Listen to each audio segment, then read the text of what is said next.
All right, welcome to next week's class. Today we ask ourselves whether human nature is good or bad. I lied last week. I thought we were doing free will, but I forgot about this lecture. This is a fun one. So typically in a is human nature good or bad class, you'll traditionally read Hobbes, Locke, and Rousseau. You might be familiar with these names from like a high school class, English or social studies or whatever. You'll talk a lot about the state of nature when you're talking about these Enlightenment philosophers. And you'll get perspectives that are interestingly parallel to the views from Mengzi and Xunzi and eventually Laozi, as we read for today. So what all these Enlightenment thinkers are doing is saying, like, look, if people exist as they do now, then we just kind of delete all of society and all social rules, what happens to people? And Hobbes says life is nasty, brutish, and short. We all end up fighting each other, and it's chaos until we get this sort of, like, if you ever played the video game Fallout, this hierarchical structure of bandits and people who have power armor, like the strongest survive and they kind of rule everybody else. And so you might get a sort of perspective of human nature as being bad relative to your moral sensibility and or size of your biceps, from Hobbes, which would look a lot like Xunzi. From Locke, who we read on personal identity, this is Locke's political side when he's talking about life, liberty, and the pursuit of property, right? These like inspiring Enlightenment words that go into the Declaration of Independence and eventually into some of the Constitution via Jefferson, who was wildly inspired by Locke and other Enlightenment thinkers. Locke thinks, well, human nature isn't necessarily bad. It's just unable to cope with all of the responsibilities of living well together, sort of in mass. So Locke says, look, nobody wants to be the judge, jury, and executioner of any crime committed on their property. We all want to be sort of protected, and in order to do this, we sign a social contract. We come up with an agreement that says, look, I will cede power in this way to this person and that way to that person, and agree that they're the ones that are responsible for dealing with these sorts of responsibilities. And then you have Rousseau, who says that we delete society and everybody rips off their clothes and runs off into the forest naked and happy. And this might look a little bit like a reduction of the Taoist position, or just the Taoist position, depending on your perspective of it. But this would be your classic take on human nature. And it's honestly a little boring. And I think this is a really fun alternative way to get at the same ideas, to get at the same questions. The reading is fun, and this tends to be a favorite of students in the past.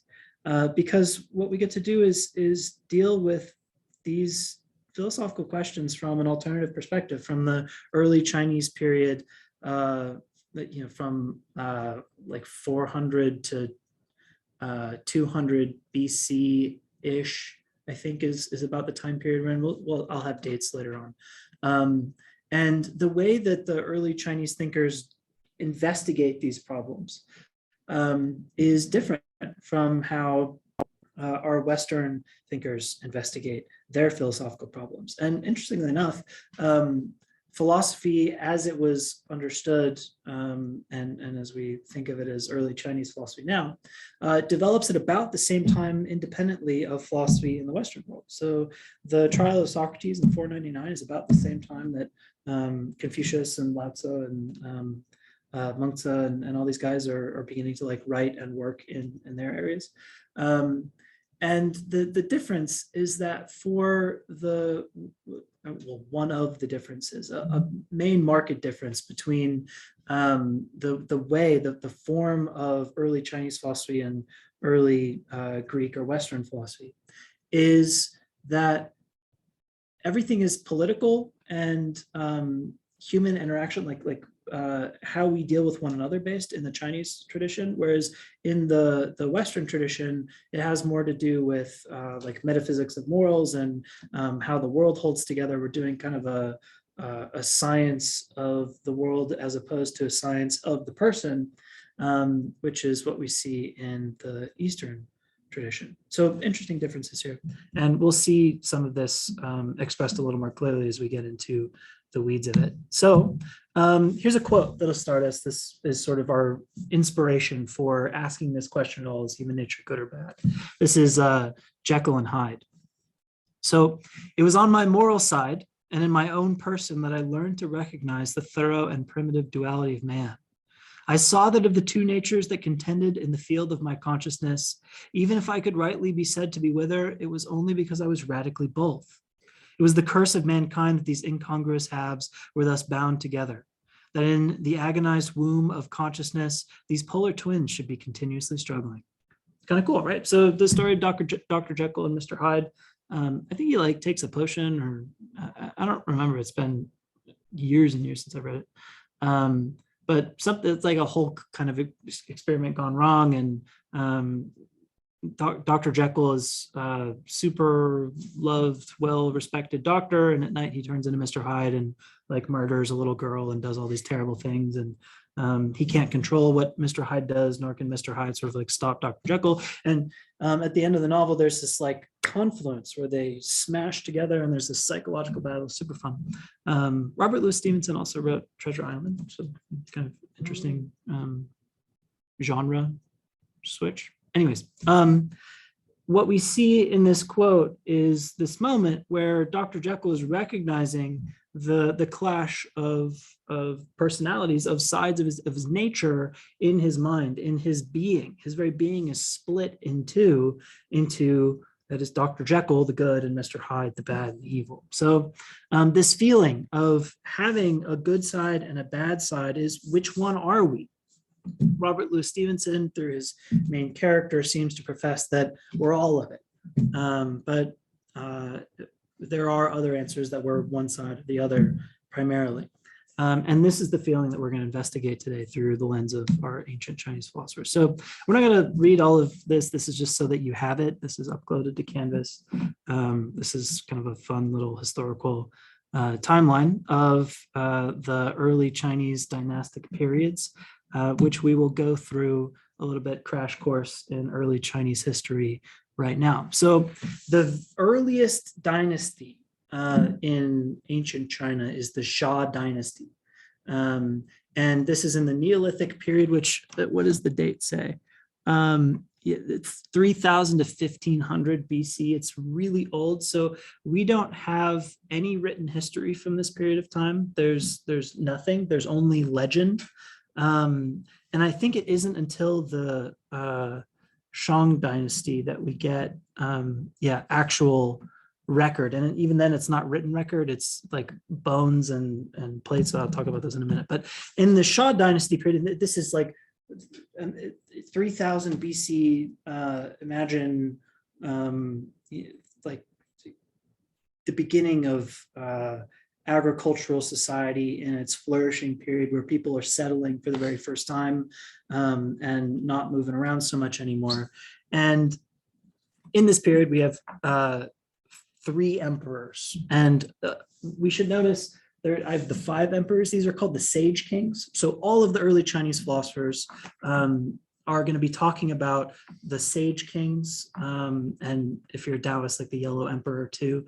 And who they're referring to are these guys, these like pre-history period rulers that have been written into legend, who set the example of how to be a good person, how to be a good ruler, how to be sort of the ideal master of the world, so to speak. And it's up to the philosopher to teach the rulers of the current day how to act in the spirit of these great rulers from long before. So Yao and Shun are the first emperors of the Shah Dynasty.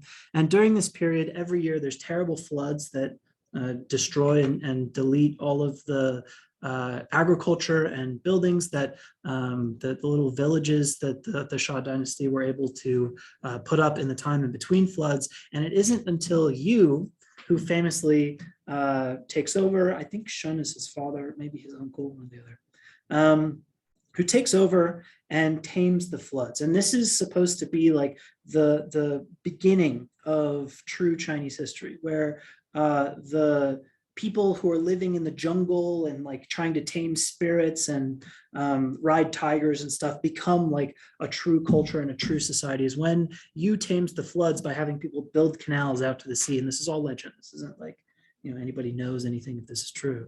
This is just what's said. You has them build canals to channel the water, and the people can finally settle. And sets forth this golden age, which ends with the first of the two tyrants, Zhe. That's how you pronounce his name, Zhe.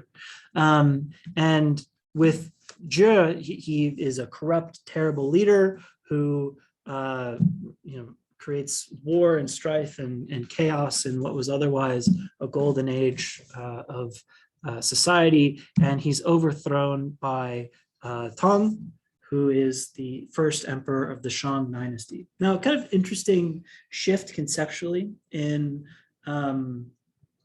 belief about deity in this time. So early on, there was this idea of Shangdi, who might have been a being, might not have been. It sort of depends who you ask, the sinologist or historian that you ask.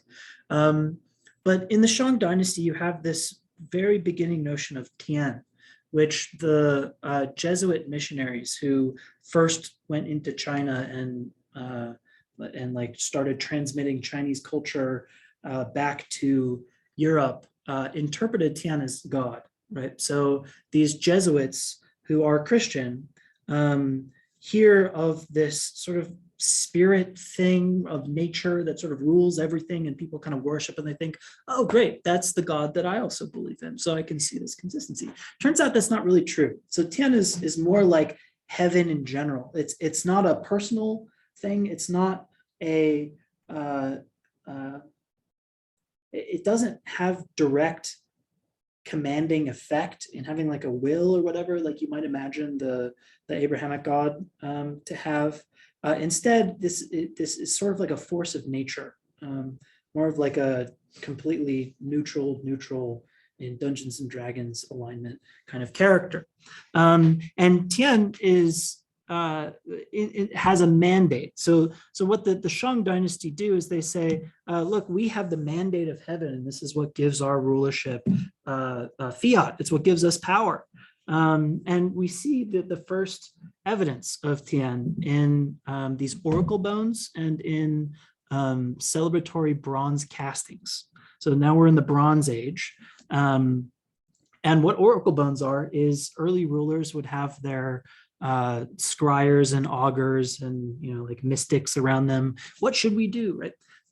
And the mystics would inscribe on turtle bones or the knuckle bones of monkeys, or whatever. This is a turtle shell here with a bunch of inscriptions on it, and they would throw it on the ground, or they'd throw something in the turtle shell, and it would land in a certain area, and this would be the wisdom of heaven being passed down. And this is sort of a tradition. So if you're familiar with the I Ching, this is a tradition that's carried through to like pulling the bamboo sticks and reading your fortune sort of this way. And we have mention of Tian and some very, very early spiritual culture from 1523 to 1028 BC. It's still pretty old, right? And the bronze castings and it's only through these bronze castings that we have any record of the Shah at all, that say like, oh, wasn't Emperor Shun so great, right? When he won the battle of whatever, and this bronze was cast in memoriam of that great battle that was won, right? So you have some writing that commemorates historical events. There's no evidence of any of this actually happening. And we have some spiritual, intellectual, mystical evidence in our oracle bones from the Shang Dynasty period. And much like the Shah Dynasty, there's another terrible tyrant, Zhou, who it's an interesting story behind him. He's like the minister of a king who gets sick, and his son is too young to rule, and so he takes over and does all this terrible stuff, and then he gets kicked out. But then the young kid, who is either Wen or Wu, has a like a general or something that like takes care of him and brings the dynasty back to flourishing. Anyways, this leads to the Zhou dynasty, and the Zhou dynasty was the longest living Orthodox dynasty in Chinese history. And it's in the Zhou dynasty period and in its eventual dissolution and breakdown that we get the early Chinese philosophy eventually at all. So it's in this Zhou dynasty that we start to get written history, that we start to get real, tried and true philosophy, political discourse. It's where our written understanding of the early world begins, is in the Zhou dynasty. But as with all great empires, they each come to an end in their own way. And so the Zhou dynasty experiences a period of decadence and eventual breakdown from this decadence in what's called the late spring and autumn period. So the Zhou dynasty brings in this other golden age. And again, interestingly, what they do to justify the fiat of their rule as being outside of the family of the Shang dynasty is they say, look, we won. We have the mandate of heaven. The mandate of heaven is not given to you because of your name or your family. It's given to you because of like the right that the mandate inscribes upon your true path or whatever, right? And because we are the ones that redesignated the power and reconstituted social order, we, of course, have the mandate of heaven because we wouldn't have been able to do this without it. And so they take this concept of Tian and apply it to themselves. And so you get this interesting idea of like a shift of the mandate of heaven as the justification for political fiat. It's kind of neat.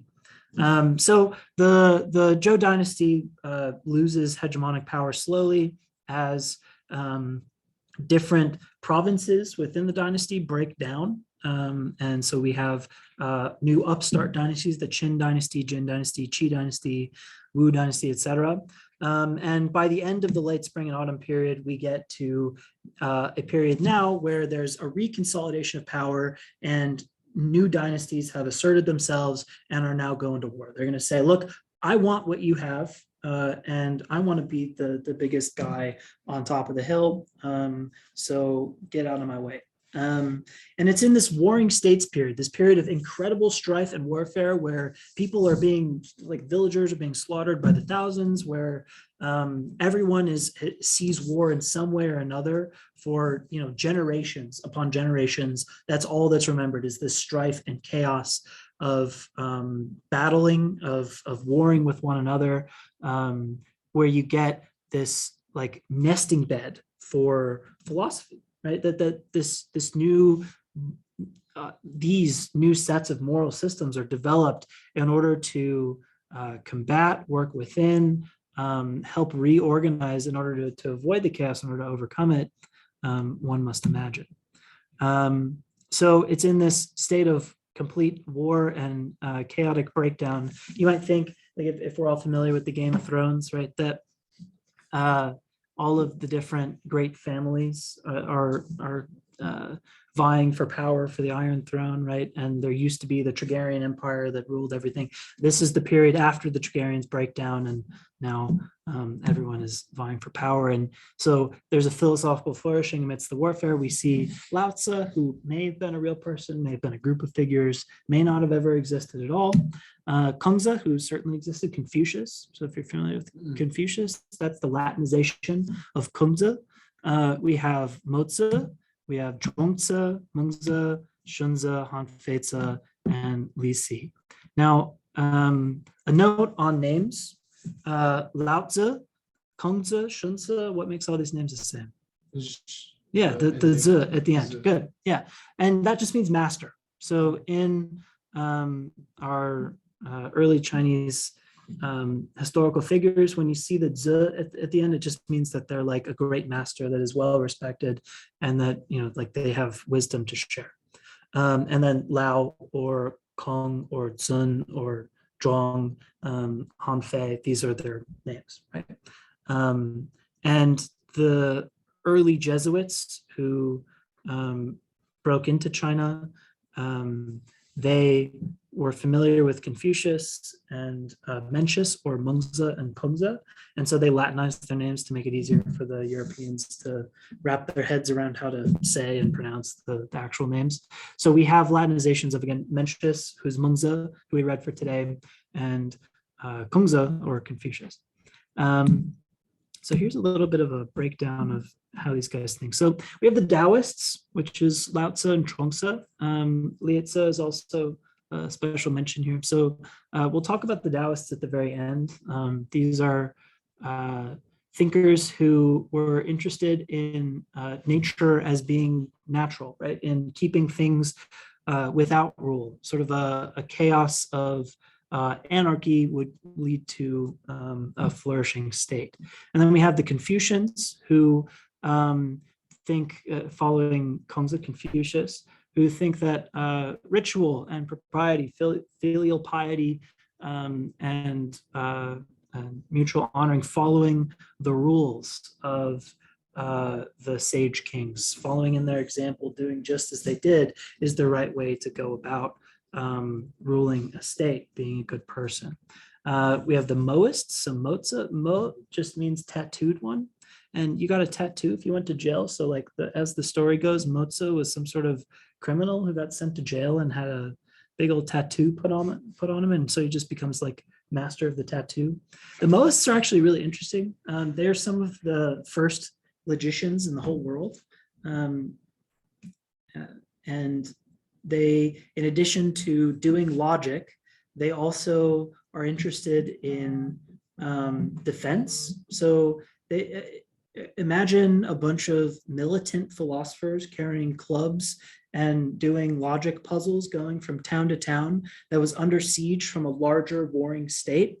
And they would build walls because they had the expertise to build these things. And they would set up defense fortifications because they would research the best ways to prevent troops from attacking towns. And they would go to these cities, villages, and towns that were under siege from, again, like aggressing larger states, and build these defense mechanisms in order to ward off and make a Pyrrhic victory, if a victory at all, from the aggression of the larger state. So their idea was, look, if you want to attack this town, if you want to be the aggressor and like murder a bunch of people, then we're going to make that really hard for you. And we're going to make it so that you, even if you win, you lose more than you gain.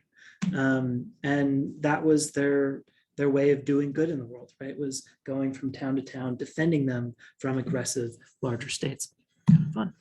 From Xunzi, who's a student of Confucius, or Confucianism, not a direct student of Confucius, but from Xunzi has two students, Lisi and Hanfeizi. We get legalism, which ushers in, after this warring states period, the next dynastic period of the, I want to say the Qin dynasty, which then is overcome by the Han dynasty. And legalism is notorious. It was all about punishing people if you don't do your job, or if you fail to do your job, or if you do your job but you do it poorly. And punishments were terrible, like death. And so it was a completely fascist state ruled by fear and power and law. And so Xunzi in Chinese history gets a really bad rap because he was the teacher of the two guys that invented legalism and create this awful period of murder and hatred. Okay, so by the way, this lecture has a bunch of super dank Chinese philosophy memes that are probably only funny to me, but if you ever get there, then this is where they're at. So Confucius, also Kongzi, his name Kongchu, he develops the philosophy of the Tao, or the way, right? And the Tao is a concept that's out there before Confucius, but he interprets it in a particular sort of way that gets codified as Confucianism. Lao Tzu is another philosopher of the Tao, so you might be familiar with the Tao Te Ching, right? Which is, Tao is like the way, or however you, the first line of the Tao Te Ching is some iteration of the Tao that can be spoken of is not the true Tao. The Tao that can be named is not the true, something like that. It can be interpreted in like half 100 different ways. But the Tao Te Ching is just the way, de is virtue. So you have like virtue and the way. And the Taoist way of understanding Tao is completely different from the Confucian way of understanding Tao. So Tao as a principle might just be understood as something like principle of nature, whatever it is that organizes all of this together. And when we operate in its principle of organization, we organize well and we hold together well and we live well with one another. For Confucius's understanding of the Tao, there are 5 essential virtues that make people work well, that make societies work well, that make governments work well, which is a respect for tradition and the power of ritual practice to produce goodness. And in many ways, Xunzi is both responding to, and as I see it, and that's a personal opinion, developing upon his Taoist predecessor. So in the grand scheme of Chinese philosophy, you see very often the Taoist school and the Confucian school as set at odds with one another, right? That they're just incongruent and like contradictory against one another ideas. I don't think, at least at the injunction of Confucius on the scene, I don't think that they are necessarily in contrast with one another. I think that the like naturalness, the kind of anarchical state of Tao that the Taoist wants is not necessarily contradictory to what Confucius says. Confucius writes in a whole bunch of extra rules that the Taoists may not be happy with, but those rules may just be what falls out of living in the Tao as they both congruently understood it anyways, because the Taoists think that everybody ends up working well together anyways. So I don't think that there's necessarily a point of disagreement with Confucius, but maybe as his students continue to develop the school, that does fall out. So we have this new concept, Ziran, the natural. Could also be interpreted as so of itself. So we shouldn't think of Ziran as like nature, the tree grows up towards the sun, but so of itself, sort of like be yourself, be what you are, who you are, and be the best version of yourself kind of thing. And that all objects in nature have a so of itself, a sort of nature that can be best actualized through perfect practice. And the Ziran led to the dissolution of the Zhou state, the Zhou dynasty, right? That there was corruption and war, and this like terrible minister took over and created all sorts of terrible practices. And so the nature of dynasties that are in decadence is to collapse. What Confucius is doing is saying, look, in this state of war where everything is broken down, we need to return to the traditional way of living well, which was the way that was designated by the sage kings, the 5 kings, Wen, Shun, Yao, Yu, and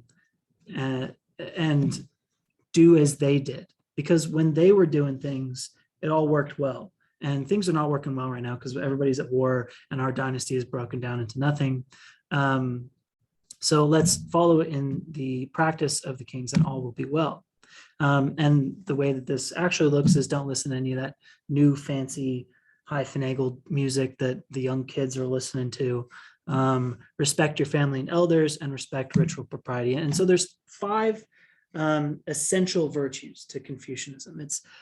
There's Ren, which is benevolence, which is an important concept for Mengzi, as we'll see shortly. Benevolence is much more developed in Mengzi, but benevolence is sort of like, love other people, feel what they feel, the golden rule, doing to others what you have done in yourself, sort of thing. Li, which is proper right. So this is the most important one, ritual, right? So the rituals set forth by the sage kings are the codified rules that if we do exactly as they did and as they said, then all will be well. And it's only through a disavowal or a breaking of ritual that we create chaos in the state and in ourselves. There's Zhe, which is wisdom, knowing what ritual is and how to follow it. Yi, righteousness, being powerful and good in your following of ritual. And Shin, faithfulness to the process. So another sort of injunction here historically. The goal of the philosopher in early China was not to like write books or teach in academies or whatever, what the thinker, the intellectual did back then was get hired onto a court, and they would be a court appointee, an advisor who would advise the ruler how best to rule well. And Confucius is super famous and creates his own school and has a massive following, but never gets hired. He gets close a couple of times, but he's sort of seen as a failure in his life, and sees himself as a failure in his life because he's not able to get this court appointment. He's not able to affect the change that he thinks should be affected in order to make his world better. But his work, again, it stands above all the others of his day, and is a massive inspiration for the second and third great sages who we read for today, Mengzi and Xunzi. Confucius is known today as the first great sage, even though he sort of, in his own eyes, died a failure. So Mengzi. Mengzi is not a direct student of Confucius, though he is a Confucian. He was, I think it said he's a student of Confucius's grandson. So like in the same school, Mengzi is the second great sage. He grew up very poor, about a century after Confucius's death, and studies under Confucius's grandson, Zisi. And he makes it, right? Mengzi is like the first of the Confucians to become a true court appointee that matters and makes a big difference. He becomes a real public intellectual, and he does offer advice to rulers who keep him in their pay. And so he works for the state of Qi until, after advising that a war with a neighboring dynasty, the Yan, would be justified, regrets his decision. So basically what happens is the ruler of Qi says, hey, Mengzi, can I take their land over there? Would that be all right? Like, can I be justified in doing this? Someone's like, yeah, like they're kind of jerks and whatever, go ahead, take their land. So they do.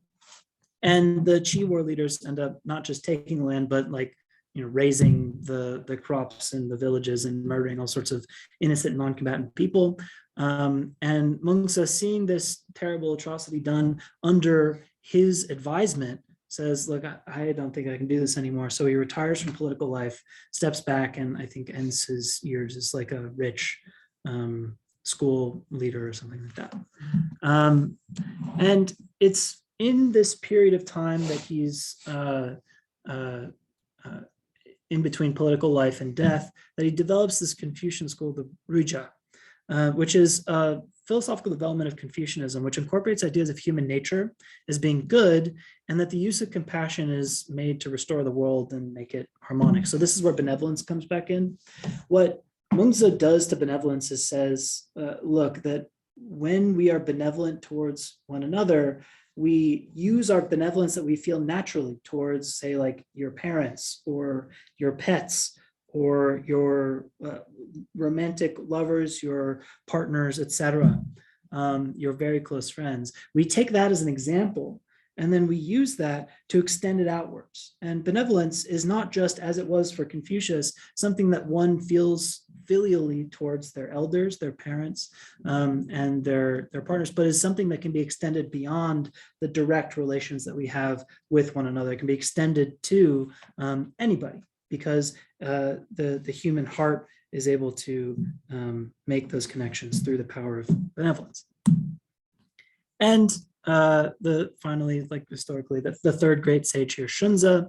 His name was Sun, but it's likely changed due to some strange historical reason. There was an emperor named Sun who I don't think wanted this smart dude to have the same name as him.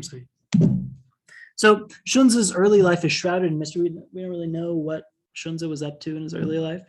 And nobody even there's this guy, if you're familiar with like Western history and Greek period, there's Herodotus, who basically writes all of the ancient Greek stories. He is a storyteller, and so a lot of these stories are embellished and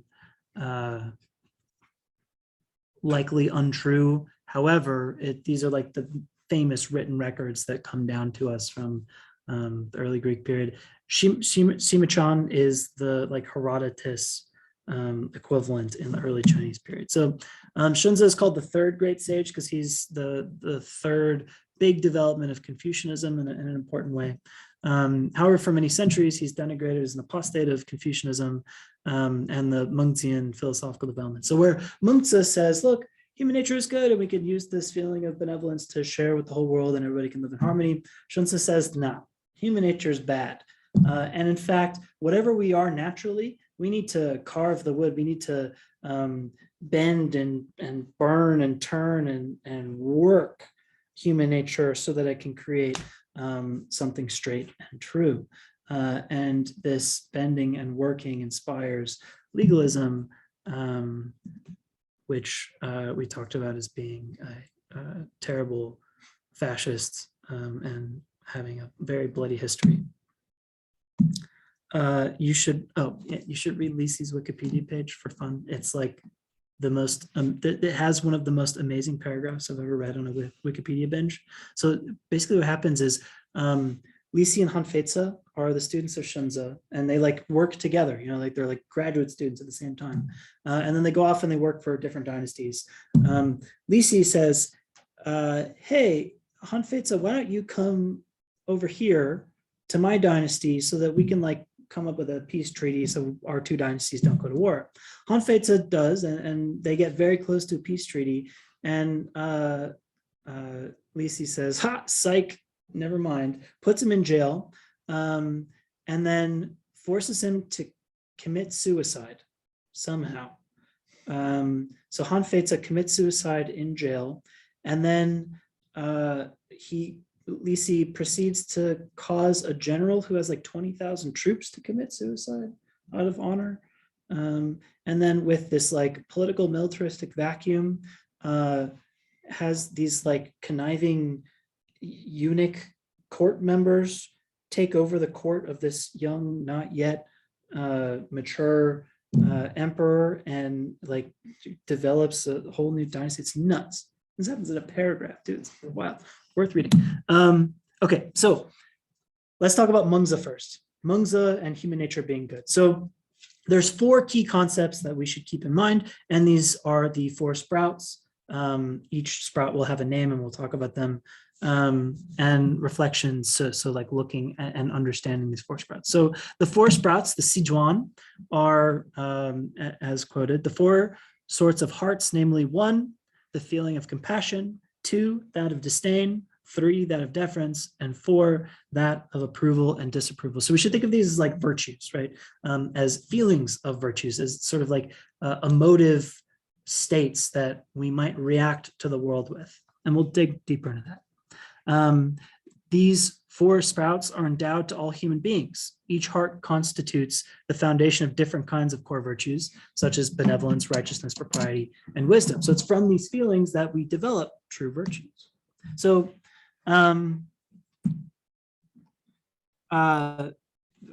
propriety is ritual propriety. It's not just how should we deal with one another. What's like, we're like, you know, put your knives on the left and spoons on the right or whatever. It's not that kind of propriety.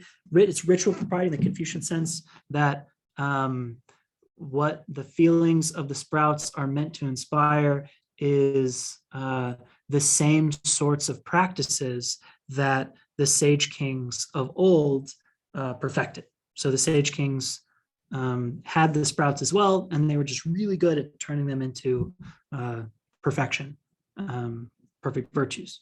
And so the propriety that comes from following these feelings is the same sort that turned into what the sage kings had. So the sprouts are also not full virtues. So we shouldn't think of the sprouts as being excellences of character, not quite yet. They're just feelings, and they can be directed in any direction. They need to be directed in the right direction in order to become and grow into full virtues. So a sprout itself is not a robust enough plant to survive the change of the seasons and terrible storms of weather or whatever. You need to like grow the sprout needs to grow a nice woody core to be strong and withstand adversity. Similarly, these feelings are not enough to withstand the passions of the human heart and the trials and tribulations we might go through in our day-to-day lives. They need to be developed and trained. They're fragile impulses. Sprouts are fragile, right? So a sprout might get mowed over. And I don't know if I have, let me see if this is in the, see if I'm feeling. No, okay. So I'll tell this story then.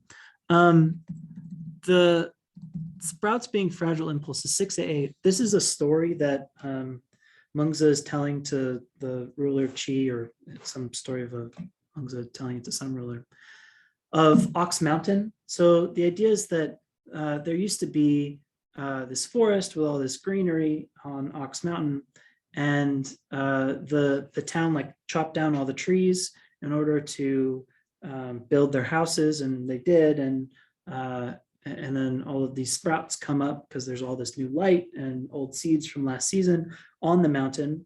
And then the town sends the oxen to go and graze over the mountain, and the oxen graze all the sprouts. Right? And now the mountain for perpetuity is barren, and there's no life there, and it can't be used for anything good.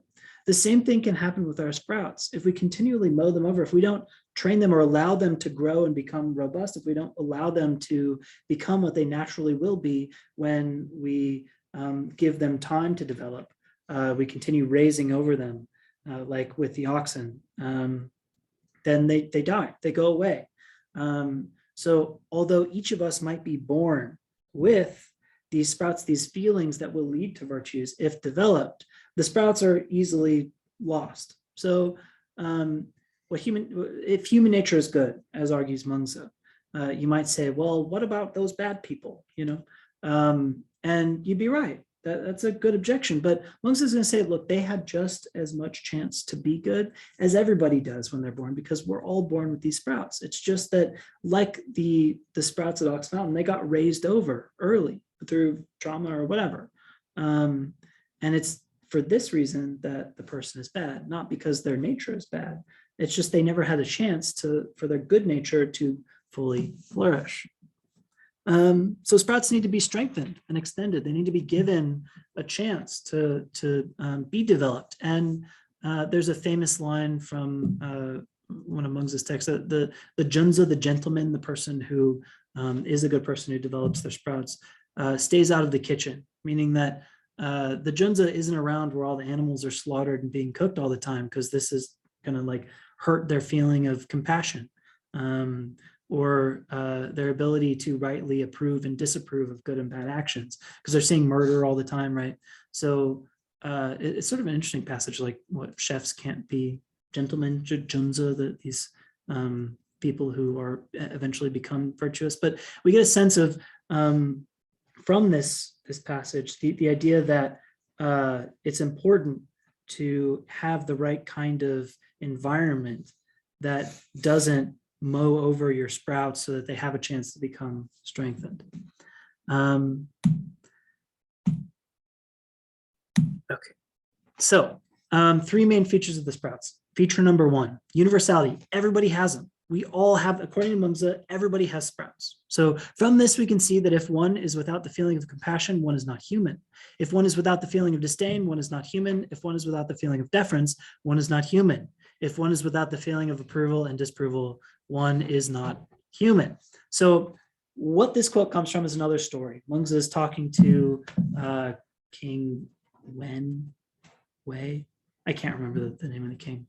Anyways, as the story goes, the king is recounting his afternoon to Mengzi and says, I was walking through the town square, and there's this beautiful bull that was all white and being taken to the slaughter. So the bull got taken to the center of town, had its throat slit, or was going to, until I burst out in tears and said, no, you can't murder this bull. Don't do that. Please don't.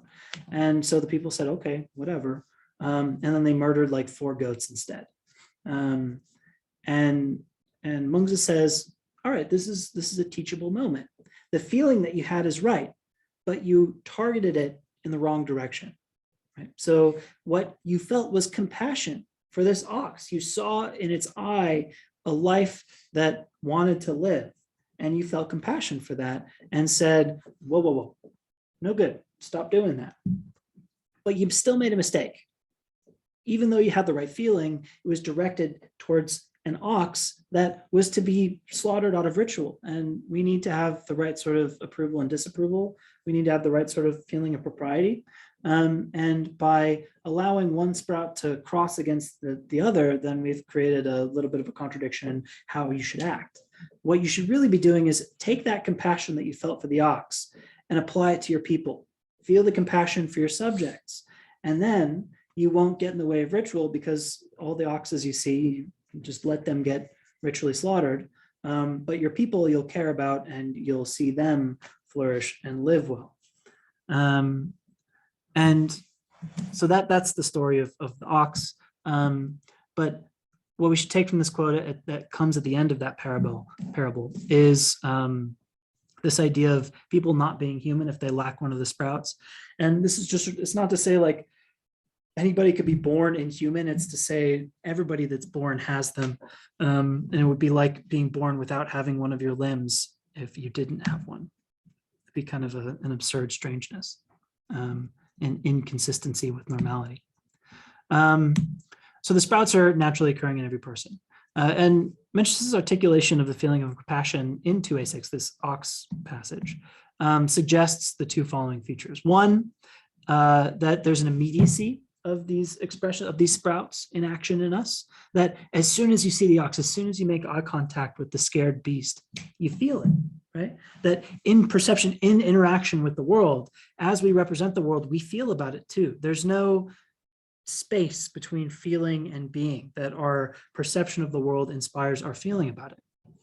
So it is natural in us, is inspired immediately through interaction with the world. And three, that these sprouts are a source of moral motivation, which is to say that a feeling is just a feeling, right? Like you can feel hot or cold. But in philosophy of perception, there's a difference between perception and affordance, and affordance and solicitation. These, you don't need to know these terms, it's just for fun. So to perceive something is to like represent it in your mind, to have like an idea of it as having certain features or qualities, right? Have a phenomenological experience of some object interacted with by perception. An affordance is said to be not just the features that one sees, but how one might interact with it. So for instance, a door handle, I represent as this door handle in this room as silver and sort of angular, as having a round thing, as being shadowed in a particular sort of way. So I have like a perception of it, but it also affords something to me. It affords opening the door. There's an action tied to the perception that is ineluctably connected to it, that I don't perceive the door handle without also perceiving the ability to open the door. Now, an affordance is, say like the door handle can afford opening the door and closing the door. But it doesn't like draw me to act in any sort of way. A solicitation is the same sort of ineluctable connection to a perceptual representation that draws us to act in a certain sort of way. So say I'm really hungry and I see a delicious cake on the table. Not only do I perceive the qualities of the cake, not only does the cake afford to me eating or throwing in someone's face or whatever, it also solicits me to eat it. I'm drawn to it. In perceiving it, it pulls me in, right? It like I'm starving. So it now is a solicitation that doesn't just afford a possibility of how to interact with it, but causes me, so to speak, to interact with it. The causal language might be a little specious, but you get the idea. So similarly, these sprouts are sources of moral motivation. They aren't just feelings in us like hot or cold. They're not just affordances of how we can act, but they solicit us to do certain things in the world. So when a sprout says, ding, ding, ding, I have a feeling about this perception you're having, it causes you to say, no, don't sacrifice this ox.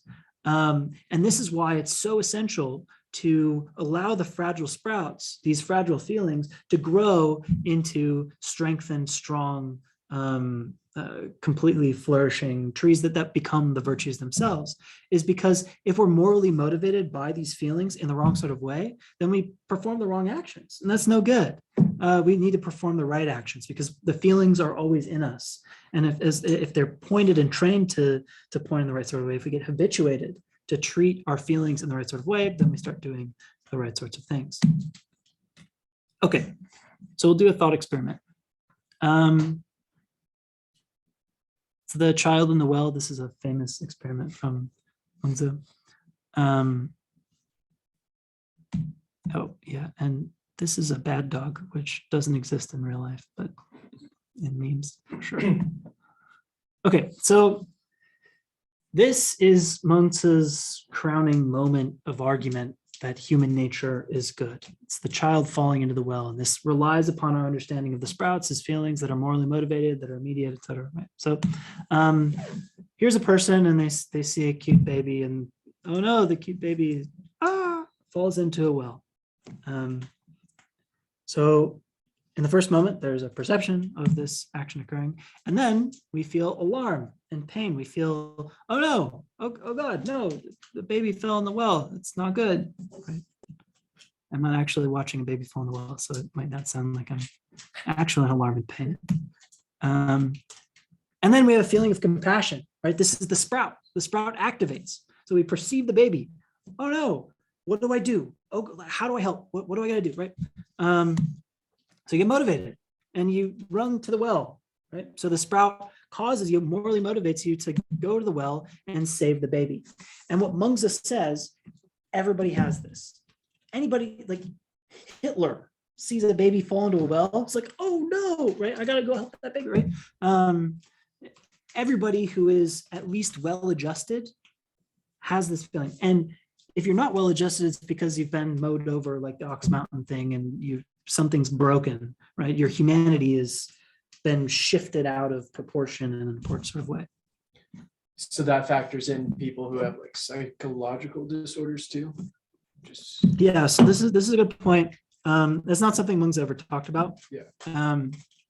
And it's likely that he never talked about it. Well, I say likely. One justification for never talking about this kind of thing is that Mengzi isn't writing for us, the common people, right? The hoi polloi, the peanut gallery of humans. He's writing for the rulers, right?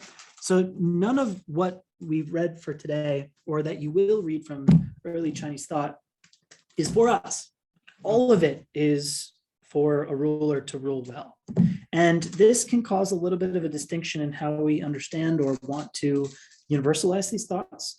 So we say, look, everybody should follow ritual propriety. We should all have wisdom and faithfulness, etc.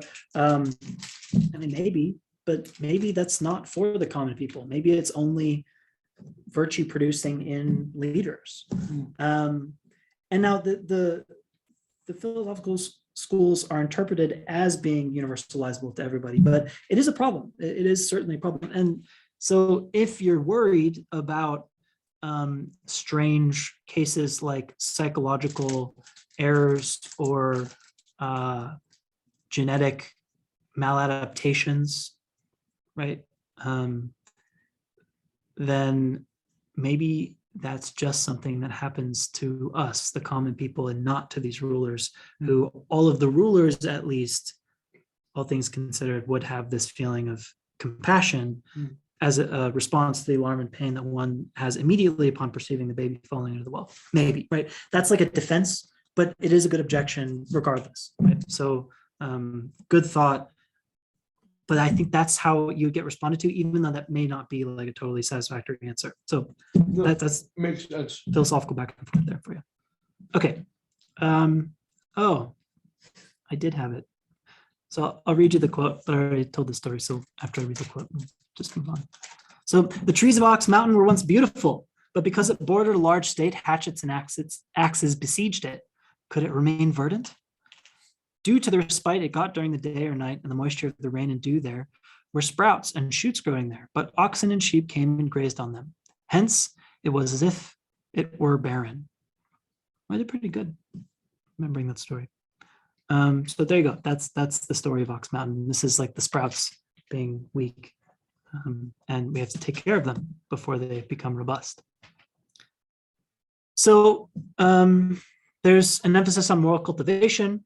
We have to cultivate ourselves in order not to be grazed over by, say, like whatever oxen there might be in our daily lives. But how do we cultivate our sprouts? Well, through reflection. Benevolence, righteousness, propriety, and wisdom are not welded to us externally. We inherently have them. It is simply that we do not reflect upon them. Hence it is said, seek it and you will get it. Abandon it and you will lose it. So what Mengzi is saying here is like, look, we may not think about our feelings of compassion and approval and disapproval and righteousness every day. We just go through our days living them as we need to in order to overcome the challenges of our day-to-day. But that might not be the best way to treat ourselves, to become fully virtuous. We need to take some time at the end of our day, after traumatic experiences, big joyful experiences, look inwards and say, why did that happen? And come up with a story kind of like this. And then we can see how our feelings caused us to act. And then we can determine if those feelings are directed in the right sort of, to the right actions or not. And it's through reflection that we can do this kind of give and take, this empirical analysis of self and become more virtuous. And if you're a ruler, it's really hard to do this. You spend most of your day dealing with matters of state. So you should hire me to help you do that reflection, right? Okay, so here's the argument. I'm not going to go through this. It's pretty long and intense, but this is the argument that human nature is good. So if we want to like write a paper, or if we want to do a write-up or whatever, this would be the argument that we would pull out of the text from Mengzi that tells us human nature is good. Okay, so now shifting gears. Xunzi says human nature is bad. The name of the chapter that we read for today from Xunzi is titled Human Nature is Bad. So key concepts from this lesson is rituals. Again, this Confucian thing, ritual is really important for the Confucians. Deliberate effort, jue, accumulation, and approval. So for Xunzi, human nature is merely constituted by one's selfish and primary desires, which can become the source of chaos if they are not satisfied. So here's the quote. Oh, and by the way, the #1 Xunzi scholar in maybe the world, but I don't know about China, but at least in the English-speaking world is the chair of our department, philosophy department. So if you're interested in this stuff and you want to learn more, this is a good place to be for that. So as Xunzi says, translated by our very own Eric Hutton, now people's nature is such that they're born with a fondness for profit in them. If they follow along with this, then struggle and contention will arise, and yielding and deference will perish therein. They are born with desires of the eyes and ears, a fondness for beautiful sights and sounds. If they follow along with these, then lasciviousness and chaos will arise, and ritual and proper form and order will perish therein. Okay, so you should notice I have this forum post on the right side of the screen. I'm going to read this too because this is important.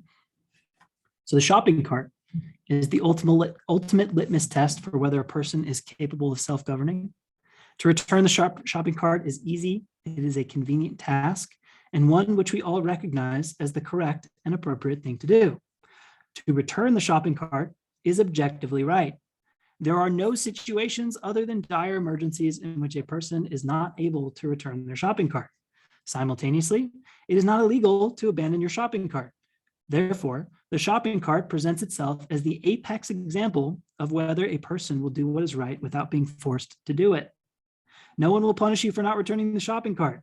No one will fine you or kill you for not returning the shopping cart, unless you are in legalist early China.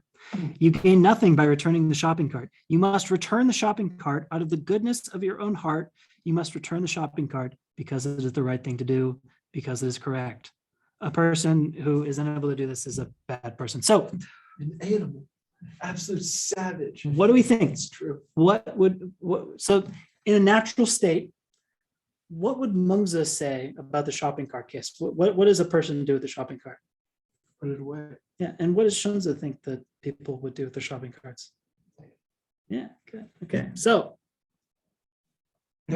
which one are you?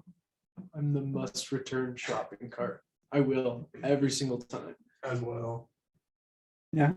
There's a clear argument for not putting the shopping cart away, and they say they pay someone to do that. I'm like, man, you just think you're all high and mighty. Like it's maybe 20 feet, to go put the shopping cart away. Good. So what do we think human nature is all about? Is it more natural to have this state of chaotic shopping carts on the, like, not personal judgments, but like social ones? Does human nature lead us to the shopping carts being chaotic, or this brave soul weathering the storm and putting the shopping cart in the trolley that will almost certainly float away after he's done? What do we think? I feel like the more shopping carts are left abandoned, the more likely more people are going to abandon their shopping cart. Yeah. So it's like we sort of influence each other in that way. So it's kind of like how it starts versus just like the pure decision of it. I don't know. Yeah, cool. So I'm curious, because I think this is an interesting point. The point being that if it's done, if it's already there, then it like compounds on itself. What do you think this reflects about human nature? Like, do you think that the compounding quality of being bad or good, like, is a reflection on whether human nature is good or bad?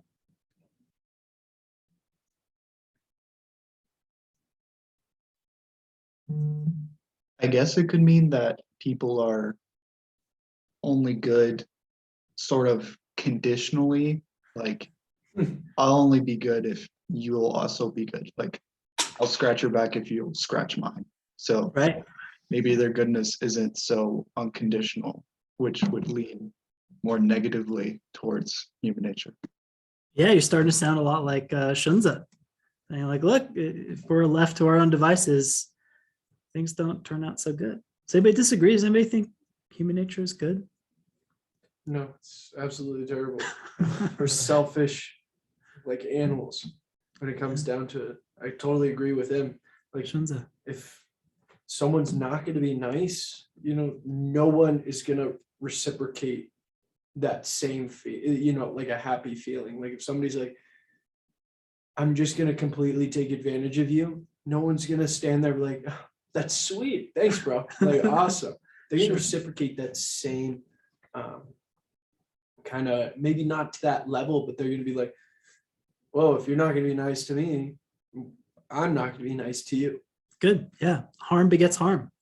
And we might think that the natural state of things is harm. Now we'll come back to this. I'll ask a question about this in a second. I do want to know, does anybody think human nature is good? Do we have any human nature is good proponents? Really? Even after your comment? And Don too. Would anybody like to share why they think human nature is good? Be a light in the otherwise darkened state of our discussion so far. Well, because it's like the argument that was made about the child in the well. I don't feel like that one's more of a serious case of showing that we're inherently good, because I think in the passage that we read, it was like, you're not going to save them because you want to be good with their parents. But I also feel like the reverse is true. Is like you're not gonna save the child just because you dislike either the child or the parents. Yeah. So let's analogize absurdly the shopping cart example with the child in the well. That you probably only ever see one child in a well and you get it out pretty quick, right? But we might see a lot of carts piled up. We would know that human nature is bad if there were a lot of babies piled up in wells. But that really doesn't happen, and it's the difference in moral weight of the cases that seems to convince you, it sounds like. Yeah. So this is another interesting idea that maybe there are deeper qualities of human nature than get elicited by the shopping cart example. Shopping cart example doesn't really do that much harm to anybody. And so human nature might not be very good, but at least it's good, right? It's not as good as it could be, but when we get down to it, it is good. How about human nature is bad people that you want to like rebut? I feel like it's hard for me to pick a side. Why is that? I don't know. There's just so many examples of humans being good and humans being bad, and I feel like it's pretty nuanced and complex. What kind of makes us good or bad? It's just hard for me to say like definitively human nature is bad or human nature is good. Right. Very jumbled in my eyes. So it might be an empirical question, that there's a lot of complexity in human interaction, and simplifying and reducing all of human nature to good, bad, it's like black and white binary dichotomy is maybe a little reductive.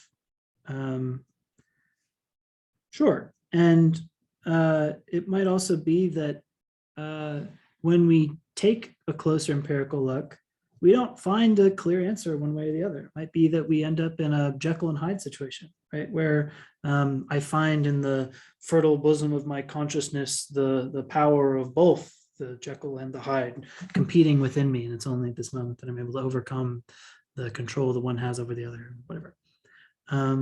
Good. So human nature is complicated, and it has features of being good and features of being bad. Excellent. Anybody else? Is human nature good or bad?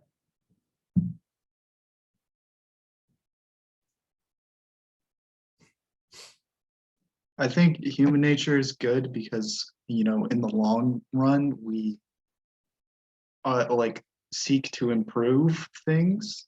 So, you know, maybe there's a bunch of carts piled up, but maybe one person one day decides, you know, to break the cycle, you know, and we know that it's like not ideal. Like we're aware of, you know, what's ideal and what isn't. And, you know, we try our best to like improve over time, you know, like just like it more in like the long, if you think about it more in like a longer time span, I think humans are good because, you know, throughout history, you know, societies become more equitable and, you know, fair and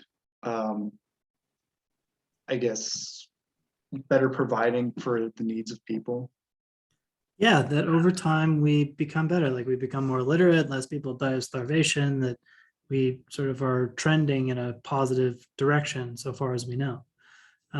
Good. And this might be evidence of human nature being good. It could also be evidence of human nature being bad, and it's only through ritual and moral cultivation that we overcome our bad nature and trend towards good. This is what Xunzi would argue, right? Xunzi, and we'll see this in a moment. Did you want to jump in? I like that. I like his argument that people are good because, you know, it does put a good perspective on, you know, historically speaking, yeah, we went, you know, from horribly, you know, people dying on the streets, and then people went, this is not right. Yeah. One person went, we must rally together and change it, just like the shopping carts, you know. Yeah. One day someone went, I'm gonna put all the shopping carts away and someone's going to see me do it, and then that's going to spark, and then there's going to be a trail of fire and everybody's going to start doing that. I really like that. That's actually a really good point.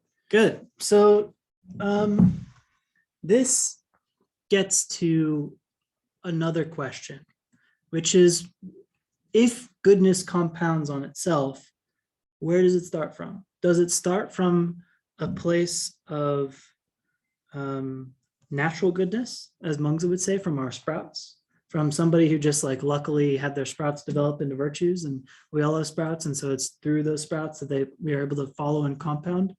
Or is it that everybody's bad anyways because we all throw the carts around as we want, and it takes one person to say, hey, get into shape, right? Human nature is bad and we have to work ourselves towards it. Well, we're gonna have different perspectives from our two philosophers. And according to Xunzi, it's a matter of ritual that cracks us into shape, that we're all selfish and self-motivated, and this leads us to get into fights. We want to leave the shopping cart. But ritual is invented by the ancient sage kings to control the chaos that emerges from the badness of our human nature. So from what did ritual arise, asked Xunzi? I say humans are born having desires. And when they have desires but do not get the objects of their desires, they cannot but seek some means of satisfaction. If there is no measure or limit to their seeking, then they cannot help but to struggle with one another. This is like the entire premise of Les Miserables, right? Jean Valjean is hungry and his family is starving. So he steals bread because he can't buy it, and then has this 20-year chase with Javert. And if they struggle with each other, then there will be chaos. And if there's chaos, then they will be impoverished. So there's an accumulation as well. Xunzi believes that there's a gradual and regular constraint on human nature that transforms one state, that there's this compounding of goodness that comes through the practice of ritual. So if you accumulate enough earth to form a mountain, then wind and rain will arise from it. If you accumulate enough water to form a deep pool, then dragons will come to live in it. If you accumulate enough goodness to achieve virtue, then you will naturally attain to spirit-like powers and enlightenment, and the heart of a sage is complete therein. So this is similar to Aristotle's notion of virtue and habituation. So the idea being that you habituate yourself into the practice of a particular emotive state, and that then it like crystallizes in you as a virtue, as a character trait. It's not just like an emotion, but when it's habitual, then it becomes something real. So we get this idea of compounding, right? But how do we get the compounding? How does ritual work to build good into our natures, whether it comes from a good nature or a bad one? Xunzi thinks a bad one, but say there is bad at all. How do we get rid of that? Well, carving the wood is the metaphor. So Xunzi signifies that the cases where people are good are exemplified through their deliberate effort and not their inherent nature, meaning that you have to work to be good, that you would naturally throw the cart around, but if you're going to put it away, not only do you have to put effort into putting the cart away, you have to put effort into deciding that that's the right thing to do at all, and to knowing that that's the right thing to do. You have to be trained, right? So it is necessary to await the transforming influence of teachers and models and the guidance of ritual and yi, and only then will they come to yielding and deference, turn to proper form and order, and end up becoming controlled. Looking at it in this way, it is clear that people's nature is bad and their goodness is a matter of deliberate effort. Now, there's an important note here, the notion of control, right? That there is a right way to do things, and that you need teachers and rulers to share with you what the right way to do things is. So maybe it's a little unsurprising that Xunzi students become the legalists that say everything is rule and order, and if you break them, you get killed. The Lixi's famous punishment, the like 5 tortures or whatever, they would like cut off all your limbs and extra bits and then like draw and quarter you for, you know, like, so there's a story in Hanfeiza, Lixi's graduate student of Xunzi. The emperor is asleep and he's very cold and he's shivering. And so the minister of hats puts a cloak on him. And the emperor wakes up warm and happy and says, "Who did this?" And one of his other ministers says, "Oh, it was the minister of hats." And the emperor, very mad about this, says, "But that was the job of the minister of cloaks. The minister of hats is to put hats on me, and the minister of cloaks is to put cloaks on me. Now the minister of hat put a cloak on me, and so he is to be punished, as well as the minister of cloaks who failed to put a cloak on me. He is to be punished as well." And so both ministers are put to death. Right? This is the legalist notion of rules, that as a minister of hats, you have a specific set of rules. Your job is incredibly specific, and you must do it as you must do it. And if you do another job, or if you do your job poorly, if you break those rules, then you break the system and you get put to death. Now, this isn't Xunzi's position. This is like an extreme derivation of Xunzi's position, the legalist one. But we should see that the seeds of that philosophical idea present here, right? That you need the ruler to tell you what the different jobs are supposed to be, and it is through deliberate effort that one becomes a master of that job, and that through that deliberate effort they become good. But then the legalist edition is, and else if, then death, right? No good. So here's the argument formalized, which I'll go through this one. So premise 1, if a person tends to do morally bad actions, then they're a bad person. Premise 2, whatever causes a person to be bad is also bad. Premise 3, Human nature consists in various innate dispositions and desires that tend to cause people to do various actions. Premise 4, innately, there are no tendencies in humans to restrain their actions so as to fulfill their innate dispositions and desires in appropriate ways.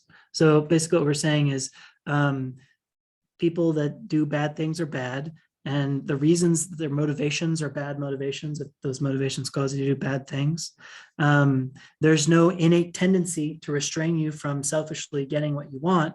And there's nothing that would stop you from having these bad motivations. And so it turns out that without such restraints, people will just do whatever creates political and social chaos, because we do what we want to do. We follow our bad motivations. And social and political chaos is bad. So people will do morally bad actions. Innately, people are bad. Human nature is what causes people to be innately bad, because that's like the source of our motivations. Therefore, human nature itself is bad. Does anybody want to say what's wrong with the argument? Sorry for the extra bullet points. People don't always do bad things and sometimes end up just doing good things because they feel like it. Good, good. People do good things because they feel like it. That our moral motivations aren't all so bleak and terrible as Xunzi might say, that we might really do have some sprouts. And that our motivations could be misguided. Our sprouts might grow strange and twisted, but they're there anyways. And seems a bit of a write-off to say that we're all bad. Good. Does anybody else want to try to object here?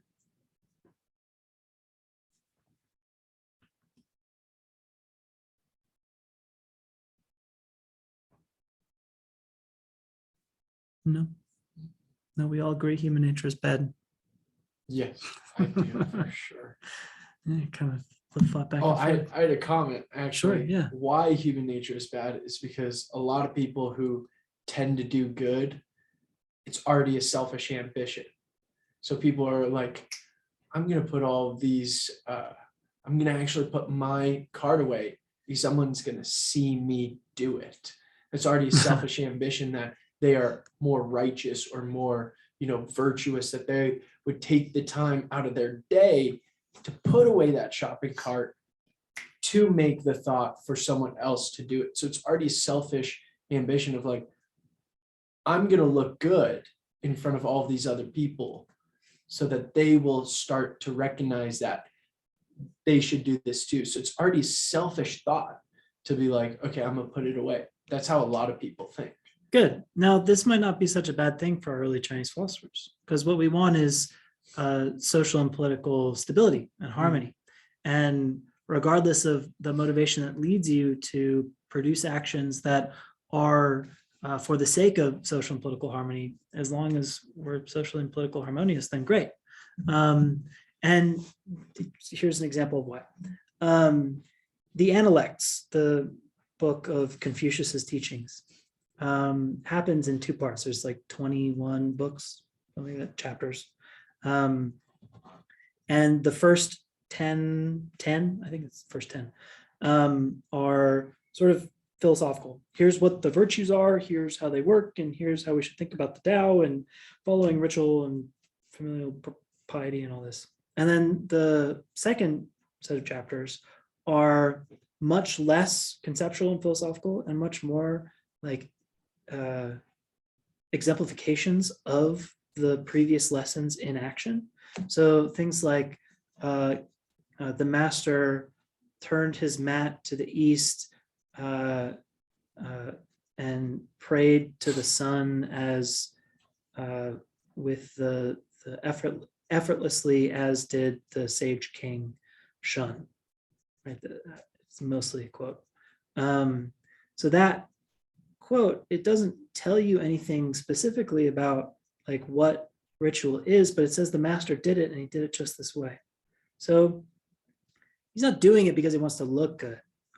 He's doing it because he wants to exemplify how ritual ought to be performed. And maybe it does make him look good. And maybe some analog master does it just the same, just to look good. But in both cases, either master is exemplifying the perfect use of ritual, and that's enough. as long as we operate within the boundaries for the Confucian of the set of rules of propriety, then other people see us do it and they follow as well. And whatever our motivations, whether it's to look good or for the sake of harmony itself, altruistic or selfish, we're still acting within bounds. And as long as we're acting within bounds, then goodness follows. And that's enough. But what human nature is at the bottom of it, different question, but at least the Confucian might not be so unhappy with the egoistic motivation behind ritual, as long as ritual is being accorded to consistently. Okay, so for the last bit, I have one slide on Taoism, because the Taoist conception of human nature is neither as good nor bad, but as natural. And as I mentioned before, like the Tao that can be spoken is not the true Tao, is like the first line of the Tao Te Ching. To write down what Taoism is all about is a little anti-Taoist. So the goal is to just kind of improv and see what I can produce. And some semesters are better than others and some are worse, but it's all part of the game of it. So what's going on with the Taoist conception of human nature? So for the Taoists, for Laozi, Zhuangzi, and Liezi, there's like a whole different even cosmology from the Confucians, where the Confucians are all about ritual and follow these rules and do what you got to do and deliberate effort, all this. Zhu Wei, right, is the Xunzi word for deliberate effort, the like carve the wood, turn you're like a gnarled piece of awful burled wood and we got to make you into a beautiful statue, right? The Taoist thinks that whatever you grow as is not gnarled and burled and awful, but beautiful for its nature and becoming just what it is, unrestricted, unkempt, that is what's good. And we should remember from the beginning of lecture, the term tsiran, the so of itself, and that this is the principle of Taoist nature, that to be so of oneself without influence, without feeling that one ought to be one way or the other for reasons external to oneself, what one is, to be more than oneself, but to be oneself plus some set of rules, is to incite chaos and political disharmony. So Laozi in the Tao Te Ching writes a whole bunch of what read like poems almost, parabolic poems about how the follow the enigmatic female because she will provide the opposite of the choleric male or whatever, that it is in the valley that the shadow of the mountain finds its true light, this sort of thing, right? And we get all these sorts of like juxtapositions that you might think that for a ruler to be on top of the mountain is the best place to be, king of the hill, but it's really in the valley that we find the true nature of harmony, and all these juxtapositions that are supposed to challenge the conceptions of what rulership is supposed to be all about, that rulers are meant to be male, but no, the enigmatic female is now exemplified, the top of the mountain in the valley, and we get these classic challenges to classic conceptions of rulership, which I think is cool. That what the Tao Te Ching appears to be doing through this interpretation is shocking you out of your like conceptual dogma of like what a leader should be and how they should work. And then it invites you to give up the rules and propriety that you might have thought, because all of these rules and dogmas and all these proprieties can be contradicted with opposites, right? That every proposition has an equal and opposite proposition. And similar to the early Greek skeptics, this leaves us in a position of indecision, how to decide which one is the better or the worse, and we can't.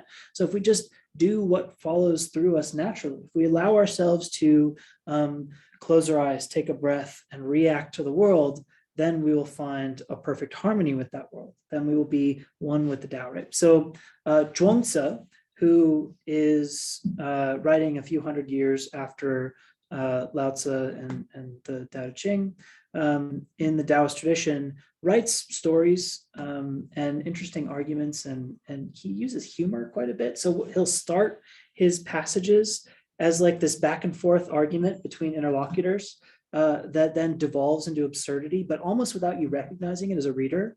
Like every proposition seems coherent and like a logical response to the last one, but then the argument ends in like complete nonsense.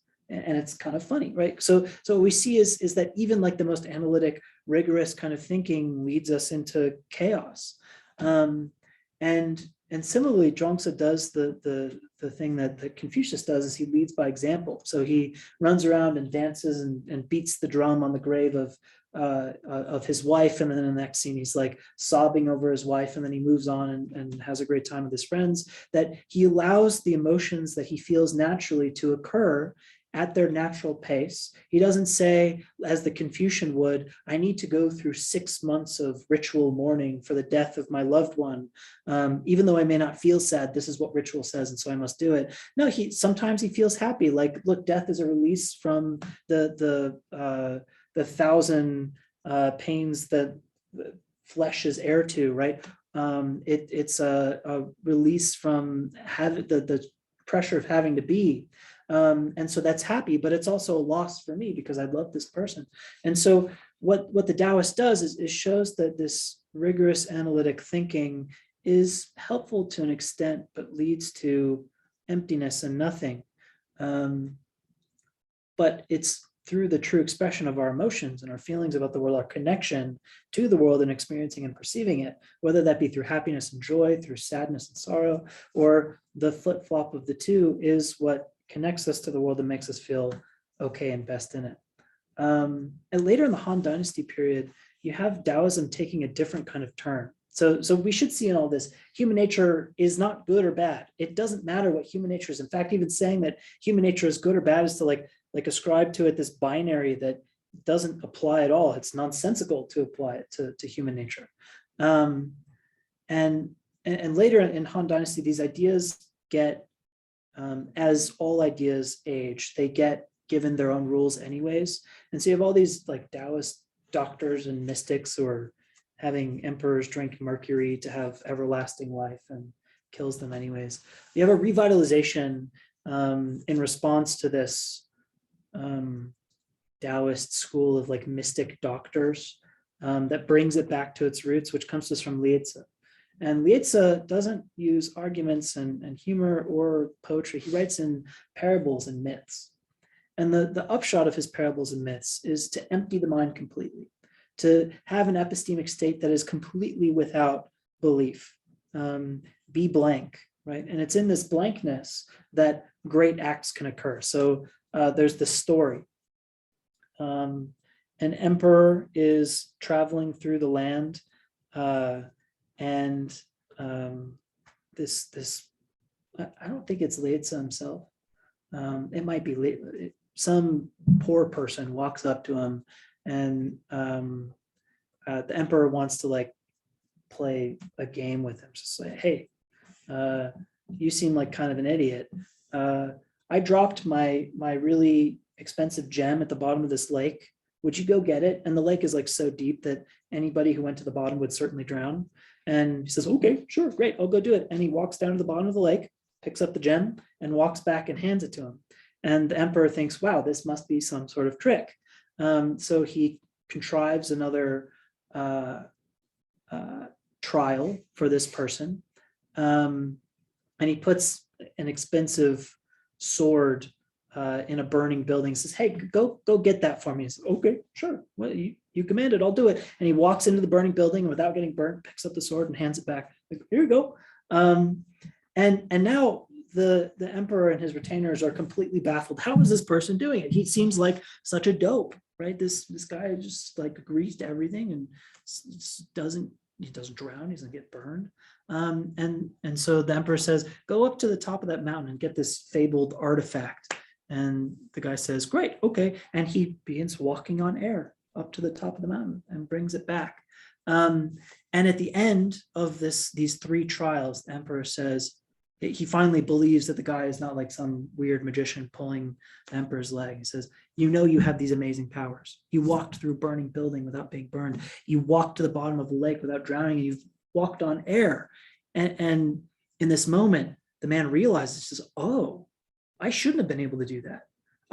I have flesh that gets burned, and I have lungs that must have air, and I have feet that are attached to the ground. Wow, you're right. I do have special powers. And so the emperor sends him on one final task. And now knowing that he has special powers, the man goes on to his death, right? He's killed. And it's because he thinks about the world, because he applies certain categories to himself and to his interaction with the world, and that the Tao that is shared between them, that he loses his special abilities, his special powers. Right? So if the Taoist has a view on human nature, it's not that there isn't a human nature, but it's that whatever we are individually, each to our own, so of ourselves, is the best nature for us, and let it be what it will. And if everyone lets it be what they will, then we will live well together. Now, the second bit is an empirical question. Who knows?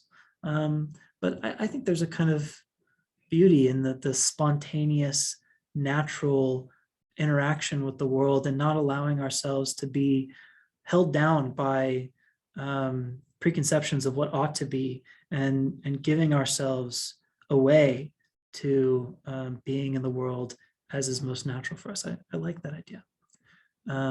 So neither good nor bad for the Taoist, but each their own, so to speak. And see you next week. So the way that I think this is next week, let me double check before I send you all away. Next week, I think we have a midterm review, and then after that we do free will. So we won't have a normal class next week. I'll put the midterm live tonight, so that will appear on Canvas as soon as I close up shop here. Yeah, next week is an optional review session, so there's not going to be attendance points for next week's class, but you can show up on Zoom or in person if you want to, and I will answer any and all questions about the midterm or about stuff we've covered through the semester. So if you want to like ask stuff that hasn't had a chance to come up in lecture, I'll answer any question that's philosophically inspired. It doesn't even have to be about lecture. So use it as like a free time to, have fun discussion and or ask questions about the midterm. I won't prepare anything myself. It'll be all up to you. So if you have questions about the midterm, which will be posted, you'll have it before you. You have a week to look at it before this. Bring those questions, and we'll go just as long as your questions last. And the week after that, we're back to our regular programming with free will. Cool. So look forward to that. And I lost the thing again. You're free to go. It was a lot more lecture than the others. This time, yeah.